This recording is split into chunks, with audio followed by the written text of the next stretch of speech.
3, 2, 1, fire.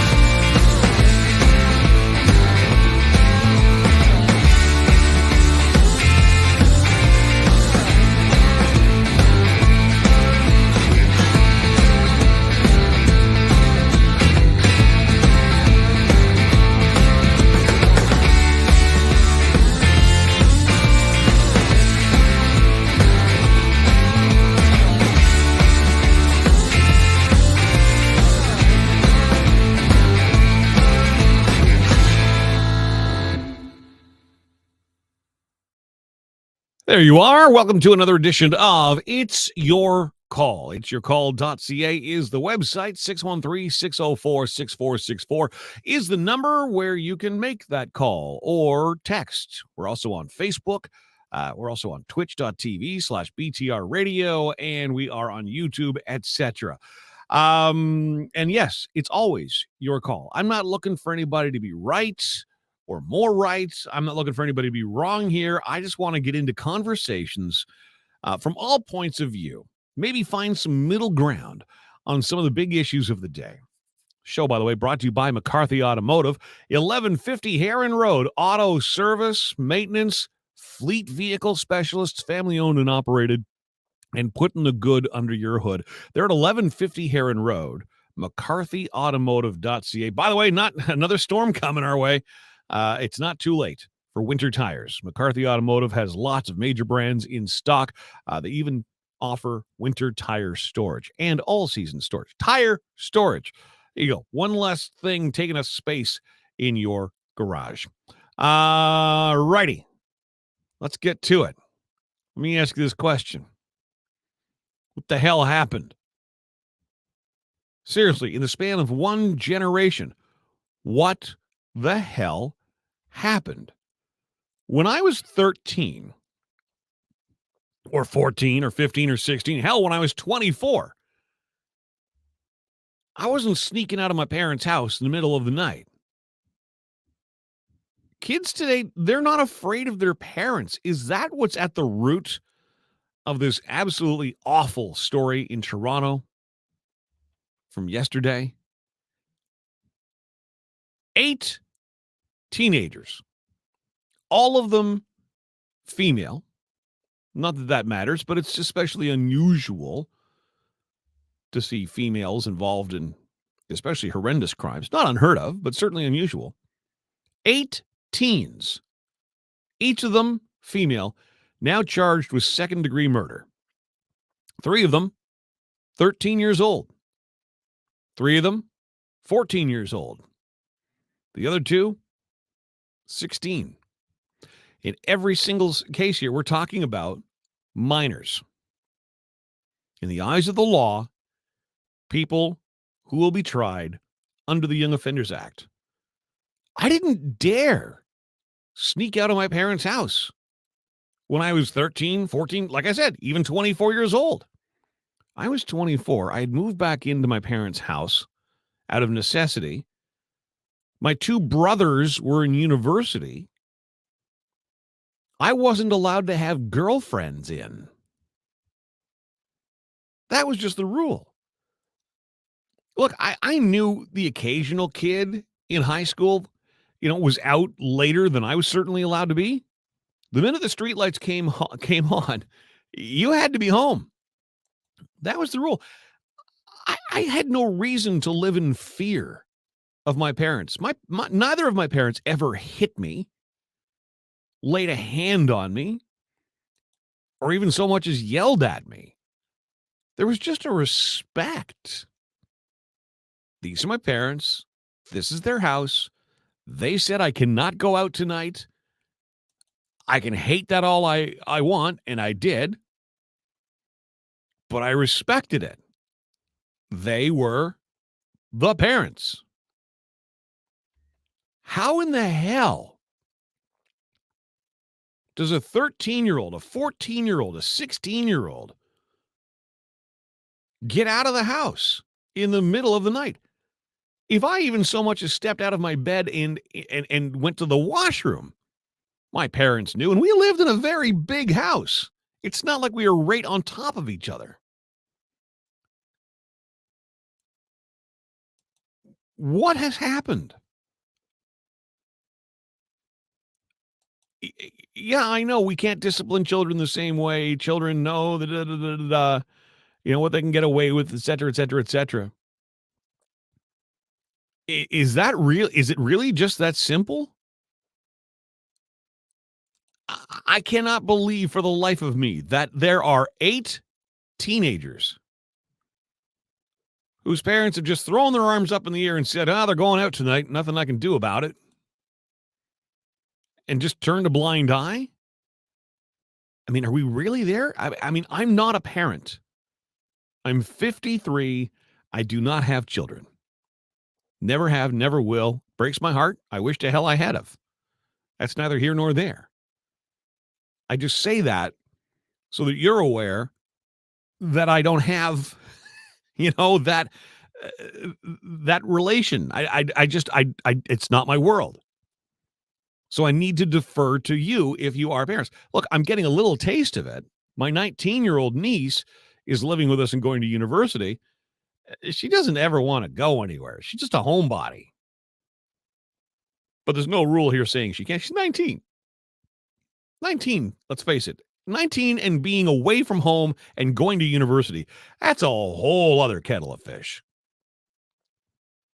When I was in college, I lived in the basement of a family's home. I rented it along with a roommate, and I had a project to do one night. It was a 2-person radio show. The on-air music announcer needed to interact with the broadcast journalism student who was doing the news component. Well, there was, I think, 2 studios at the college. And I thought, why book ourselves into a studio? I've got all the gear at home. Let's just do it at my place. And we did. And it got late. She crashed in my bed. I crashed on the couch. The family I was living with lost their minds, called my mommy, who, despite the rules that were in place when I was 24 and having moved back in, no girls in the house, defended me. He's 19. He pays rent there. I would be more surprised if he didn't have a girl over. Now, there was nothing going on there. But mom defended me. That's a very different situation at university. You're supposed to go out and party a little bit and live a little bit of life. 13? The bigger question here is, maybe it's not a bigger question. It's another question. Are you telling me that a 13-year-old, let's put aside the 14 and the 16-year-olds for now. You're telling me that there are 13-year-olds who do not understand the difference between what is right and what is wrong?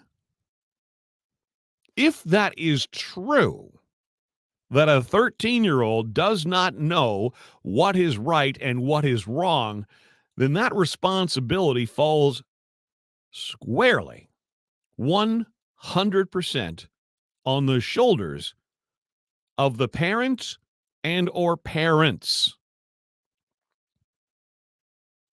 You know at 13 what is right and what is wrong. In fact, you know it so well, you can exploit it. That's the game you play at 13 years old.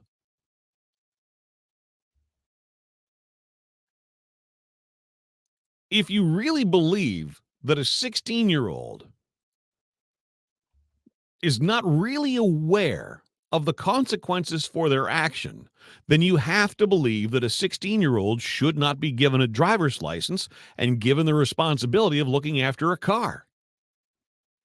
If you don't know what the consequences to your speeding, to your texting and driving, to your drinking and driving, etc., are, then you should not be given a license. Agreed? 613-604-6464 if you want to chime on in, or hit the video link at itsyourcall.ca. So, at what age, then, should a young person be actually treated as an adult? I think, and I don't want to put words in your mouth, but I think, based on all the comments I have seen on this story, whether it's been on one of the local radio station sites or a national newspaper site or TV, it all seems to come back to the same thing. We need to redefine our Young Offenders Act in this country. Okay, so if we are in agreement, and maybe you don't agree on that, feel free to let me know. At what age should a young person be treated as an adult in the eyes of the law? I'm sorry, 18? You've been an adult for a long time at 18. Not an adult, but a grown-up, a mature enough, responsible citizen in this country. If you can drive at 16, as far as I'm concerned, that's an adult responsibility. And I'd love your opinion on that. Again, 613-604-6464. You can text as well. So here we are. 8 teens now charged with second-degree murder. 3 of them 13, 3 of them 14, 2 of them 16. A 59-year-old man is dead. The story, as I've been able to piece it together, and I went for the latest updates about 30 minutes ago. So these girls, the police have now confirmed these girls, these young ladies, they met online. It's unknown if they knew each other previous to this, but somehow they met online and decided, let's all go downtown Toronto and meet. Like around midnight. Again, how is a 13-year-old able to do this?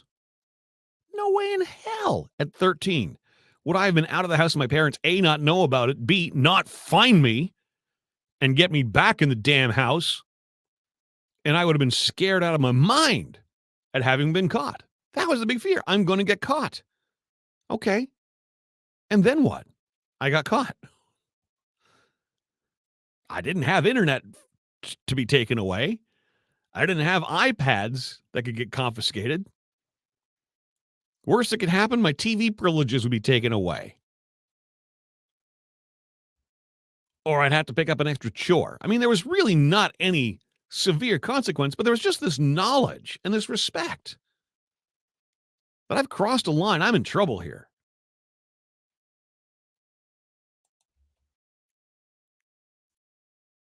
So at 12:15 a.m., Sunday morning, so Saturday into Sunday, near Union Station, it's a pretty busy part of downtown Toronto.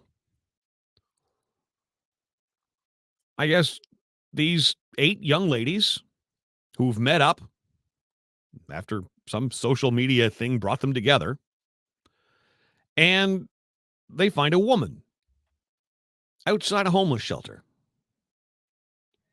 Woman has a bottle. Something happens. Now they're trying to take the bottle away from her. There's pushing, there's shoving, yelling, screaming, whatever else goes on.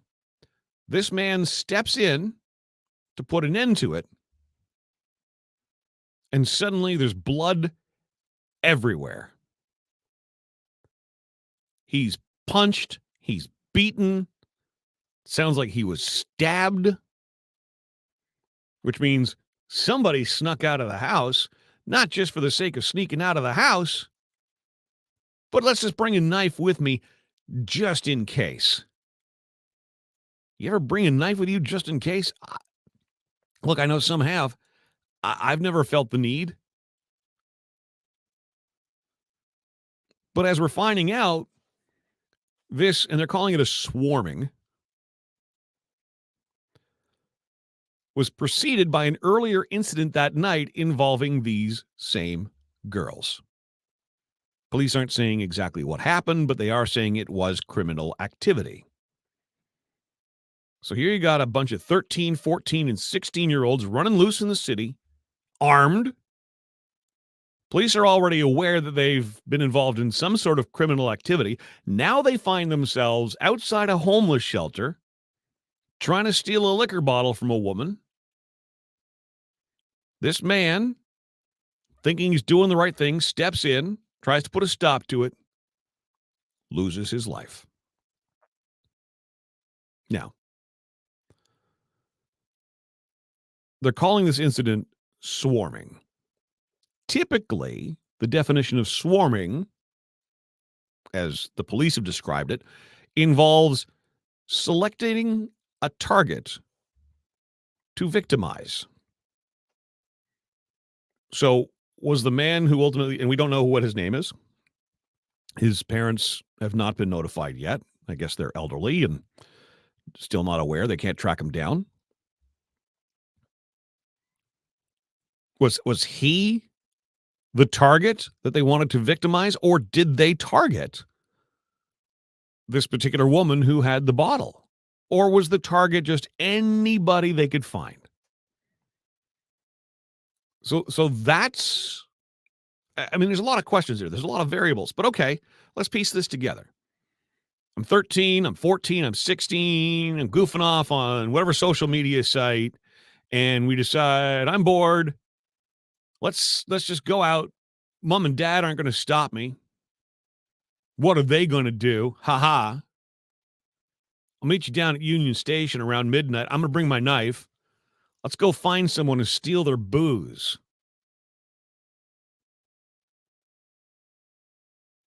And you're telling me that not one of those people understands that that's wrong? Holy crap. Holy crap. If that's true, come on. They absolutely know that that's wrong. I knew that was wrong by the time I was 6 or 7 years old. Killing someone? Geez, that's like first day of church. And I'm not saying, I'm not even claiming that these people are religious in any sense or going to church. But I mean, like, you know that, like, beating somebody up, punching your little brother, little sister, big sister, it's wrong. Hitting your parent is wrong. And you know inherently that, there are things that are much more violent beyond hitting. Stabbing would certainly be among those things that you inherently, I would think, no. Certainly by the time you're 13, definitely by the time you're 14, and absolutely by the time you're 16. So second-degree murder is the charge. That means wasn't intended, wasn't planned. Sorry. Maybe I didn't plan this specific person's death. I certainly planned to go out there and cause chaos and bring a knife. So the conversation now from Elias. Hello, Elias. Welcome to the show, by the way. And Liz, welcome to you too. Chrissy, Chris, appreciate you being here. Post your comments on social media. Wherever you would ordinarily post them, they will pop up here on the screen. It's your call.ca has your links. So, okay, second-degree murder sentences under the Young Offenders Act. By the way,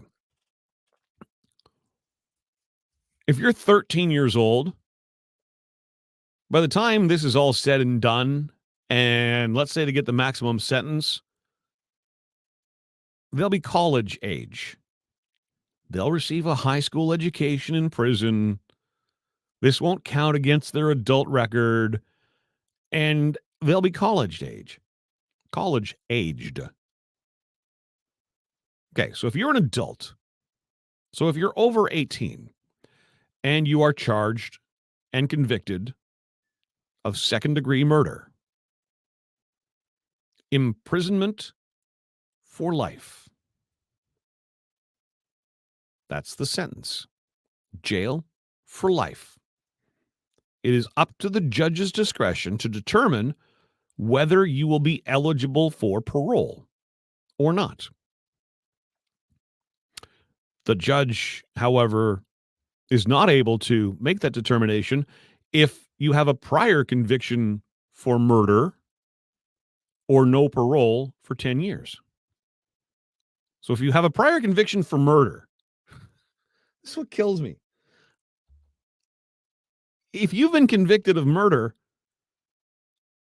that's the end. That's what I believed growing up. If you murder somebody, you're done. You'll never see the light of day. No. And we know this, of course, now. No. If you murder somebody, well, it's your first time, so we'll give you a little grace. The judge, if they feel inclined, can give you some parole, let you out early. Oh no, wait. Now, if you've killed somebody before, and now you've killed somebody again, well, okay. Now we're really going to get serious. Now there's no parole for you for 25 years.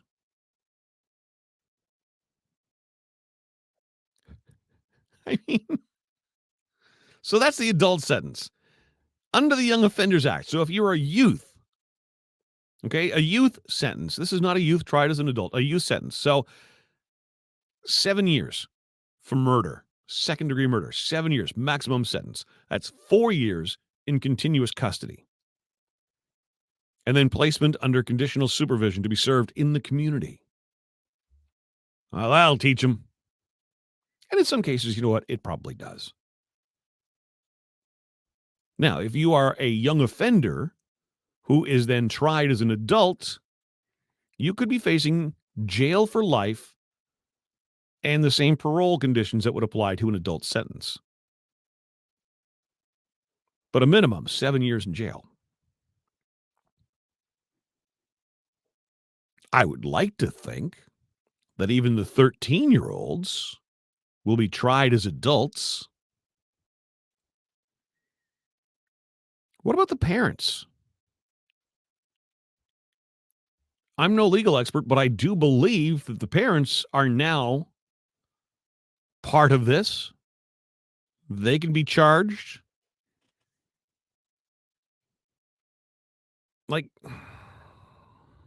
but they couldn't do anything. They obviously didn't feel like they had enough power to be able to stop their daughter from heading down to Union Station at midnight, hanging out with a bunch of people they don't know. They met online, stealing liquor bottles and creating other criminal events throughout the city. They know. At 13 years old, they know. 100%. And, in my opinion, should 100% be tried as adults. Every last one of them.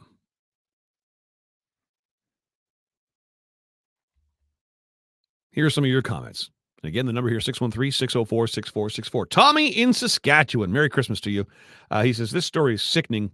Some people are just pure evil. Sad. Very sad. They absolutely are, Tommy. They absolutely are.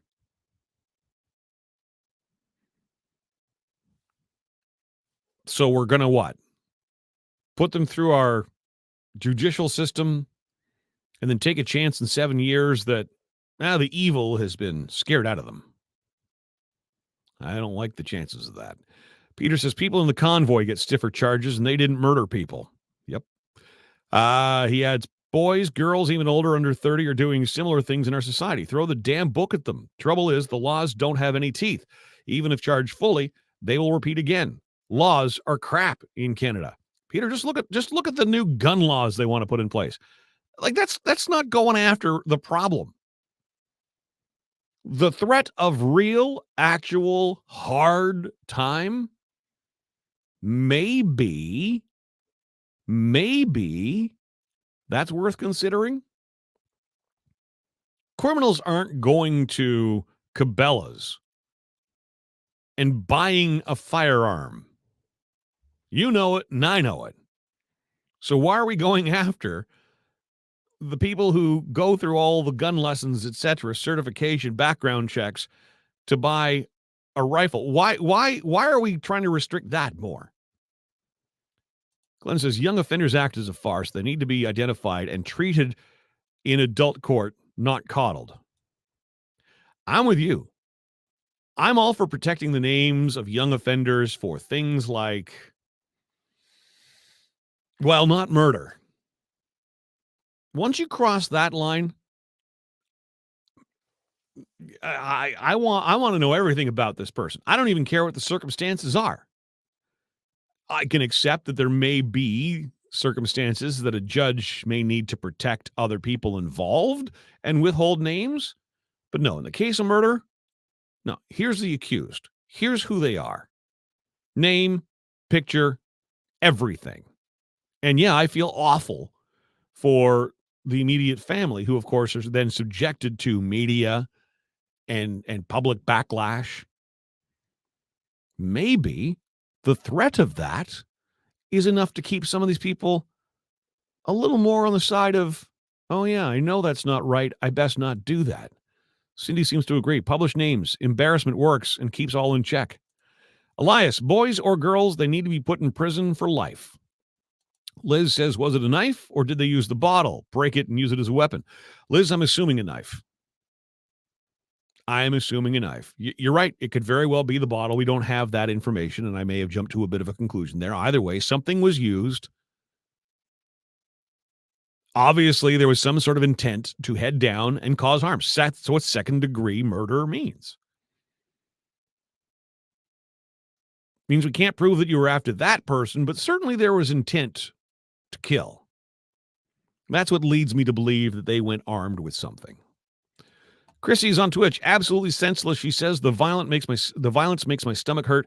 Damn right, charge them. Well, they've been charged, Chrissy, but under the Young Offenders Act, because, at 16, they don't know that killing someone and taking a life is wrong. Oh, they can drive a car tomorrow. But yeah, we kind of forgot to teach them that. Come on. Chris says, I couldn't have gone out. Living in rural Quebec with no neighbors within a kilometer made that impossible, but I wouldn't have. My parents weren't disciplinarians, but I knew right from wrong. Chris, that's just it. My parents never struck me, never even made a threat to strike me or injure me or even raise their voices at me.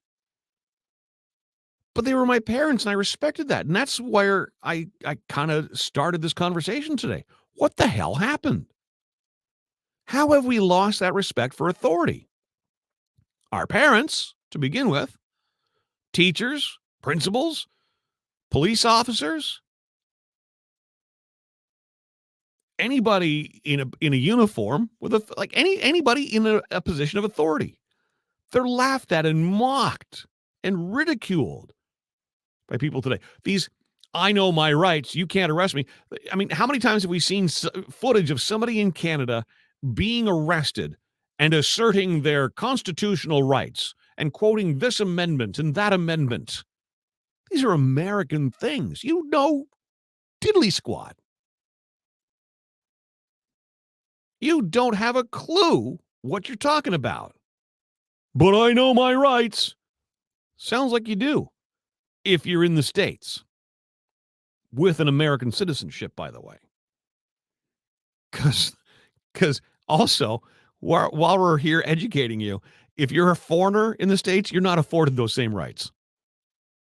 Right? Yeah, go to Russia and see how you do. Saying, I got rights. Okay, sure. What would everyone's opinions be if they were boys, young men? Any different? I don't think so. I'm not seeing anybody suggesting, Chris, or Glenn, pardon me, that we need to go easy on these alleged criminals because of their gender. I'm not seeing anybody even suggest that. I think it's more shocking because of the fact that this involves young women. And typically we don't see that. The show, again, is called It's Your Call. It's brought to you by McCarthy Automotive. From brakes to exhaust to fleet vehicles to tires to even something as simple as an oil change. McCarthy Automotive, the only people I trust with either of my vehicles. They also, by the way, did the safety inspection on my RV. Yeah, their garage is big enough for that. All right. 1150 Heron Road, McCarthyAutomotive.ca. You are going to love good old-fashioned family-owned service. McCarthy Automotive, 1150 Heron Road, McCarthyAutomotive.ca. Ann says, I think that 3 of them were known to the police. I heard that as well. Disagree on sharing the names of the accused. Share once convicted. Okay. We'll agree to disagree on that, Chris. I think, well, no, I think if you're charged with murder in any form, that's a pretty serious charge. And I think we as a society are open enough to understanding that if found not guilty, and yes, I understand, innocent until proven guilty. But if it's determined that you are, in fact, not guilty, you are owed every apology out there. And I think we are a mature enough society that we can actually afford that to people. Maybe going out on a bit maybe going out on a bit of a limb there. People bend over backwards to buy or own a gun. If they want restricted firearm, then there's so much regulation, the daily automated checks on them. And good to hear. Good to see you here. They are not being parented in any way. Clearly, drugs or alcohol probably involved with parents. If you're drunk or stoned, your kids can do whatever they want. I've seen it. There needs to be something between reform school and prison for such young people who commit such serious crimes. But a stern talking to is not enough. Such extremely antisocial behavior in young people, particularly this young, needs to be dealt with properly and immediately. Look, I don't know if drugs are a situation there. I think that's a generalization, and I would hate to do that to someone in, but I hear you. Yeah, I mean, if your kid is sneaking out of the house, I mean, do we not have services that can be in there to try and fix that situation or remove a child from a situation where there's drugs in the home? And look, I know our resources are limited, but my goodness. Put them in jail for 10 years, says Donald. You want a gun? You can get them any night down in the market. No, I know how easy it is to get a gun. Believe me, I know how easy it is to get. People don't realize how easy it is to get a. You want a gun? Just if you know the right people, you'll have one by tomorrow. But we're not talking about guns in this case. We're talking about a group of teenagers who met online, apparently. Some may have known each other, others may not, but they agreed, let's meet downtown and let's cause some shit. And boy, did they ever. Daniel, dads have long and most often been the regulatory figure in the family. Since the 60s, the courts have consistently removed dads and empowered mothers. Barbara Kay, National Post. Moms win 90% of the time. When you're 8 and the court gives you the right to choose one parent over the other, it is no surprise that they will take the parent with the least supervision and the most freedom. Most convicts and mass murderers come from single mother homes. The monkeys are running the zoo. That's a very good point, and I thank you for it. Bad to assume, says Peter. I'm sure the parents are total idiots too. Had no business having kids in the first place. Watch and see. Well, okay. We'll watch and see, Peter. Pierre, human rights is good, but when you murder someone, you lose your rights. Well, yes, they've lost all of their rights. Absolutely. But should they not be losing their rights under the same conditions that you and I would face at our age? I'm sorry. 13 years old, you know that murder is wrong. And I really resent, and it leaves me feeling sick that the Young Offenders Act is even used as a defense. Well, under the Young Offenders Act, the law views them as too young to understand. No, not with murder. Come on. Like I said, the age of 4, you smack one of your siblings. If your parents are doing their job, if the world around you is doing their job, you learn very quickly. Can't do that. And you absolutely understand that murder is more severe than a little, smack to your brother's head. And sometimes your brother deserves it. Remy, great conversation, John. This makes me shake my head in sadness. Some family robbed of someone they love. There is no explanation or acceptation for international murder. For intentional murder. I apologize, Remy. I'm struggling with that one for some reason. Don't know why. Good to hear from you. Yeah. What a Christmas for, I mean, the woman who was outside the shelter, the man who's lost his life, both of their families, the families of each of these young girls, and on it goes. This is horrific, with so many moving parts and so many levels. It's absolutely disgusting. Nancy says the kids were robbing a lady of her alcohol, and the guy came to tell them to leave her alone, and they killed him. Yep, it's exactly what the police are saying happened. Satan's Playmate. Things went down the tube with the Young Offenders Act. Some adults are using teens to do the crime as they only get a slap on the wrist. Yep, we see that too. And last word will go to our texter here at 613-604-6464. The two boys who killed the little Bulger boy served time, then were given new identities upon release. James Patrick Bulger was killed by two 8-year-olds in England in 1993. We all remember that case. I appreciate your input as always. Let's meet back here again tomorrow. It'll be my last show before the Christmas break, and I do hope you can join me. And if you ever miss an episode, or if you want to hear it again, share with your friends, etc., look for It's Your Call with John Milkey. It's available wherever you get your podcasts. We got the link for everything as it pertains to the show. You'll find it online, itsyourcall.ca.